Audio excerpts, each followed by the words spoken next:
It's quite clear what's anti-Semitism and what's criticism of Israel. Anti-Semitism is Jew-hating. It's simple as that. Let's bring our panel. Richard Tice is here.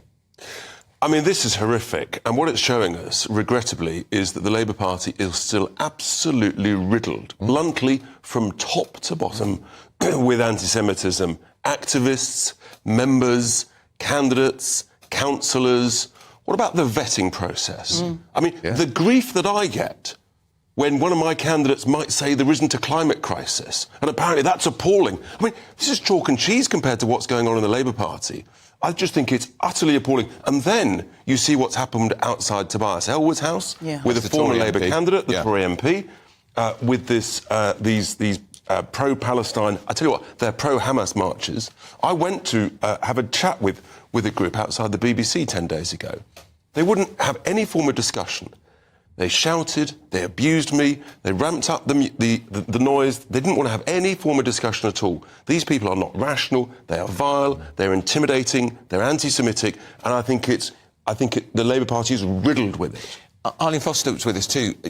Long-serving politician, you were the leader of the DUP, you were the First Minister. Did you ever have a baying mob outside your home? No, never. And I think for Tobias Ellwood and his family to have to endure that in their own private space is very, very concerning. And it's a new low, I think, in British politics, if I'm honest. But to go back to Rochdale, I mean, we had Tony Lloyd, who was the Member of Parliament, hugely respected man. Very nice man. Served in Northern Ireland in the Shadow Cabinet, loved by people right across the political spectrum. How on earth did the Labour Party select somebody such as this to replace him? I'm just amazed. Well, he's politically experienced, isn't he? He was an advisor, wasn't he, in Blair and Brown's government? But the point is, he made these comments at a meeting of the Labour Party, really inflammatory, offensive remarks. It's beyond belief that somebody wants to be And I'm sorry to say, for Siobhan to say that, you know, it was taken out of context.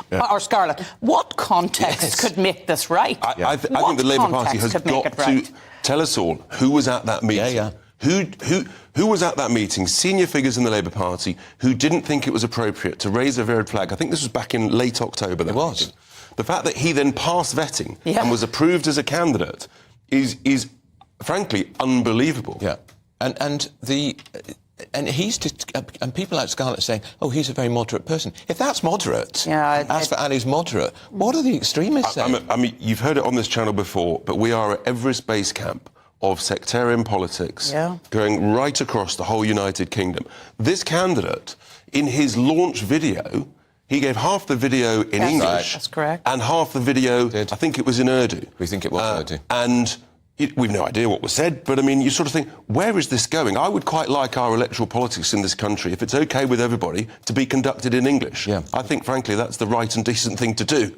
Absolutely. But I do feel although for the there is a huge ethnic minority in the country, we can't have can't you cater to them as well? Well, they should learn English. If people want to enjoy the privilege of living in the United Kingdom and want to be involved in our electoral process, then it has to be conducted in English. I don't think that's unreasonable. Well, I think if there is a sizeable minority, you have a private meeting with them. If they need to ask questions and they don't speak English, then they can have that conversation with the candidate. But to do it in a launch video, I think was sending out a very strong message as to where he was coming from. And the electorate in Rochdale now don't have a Labour Party candidate to vote for. They have 3 ex-Labour Party candidates. It's very confusing for them. Very, very confusing. Now,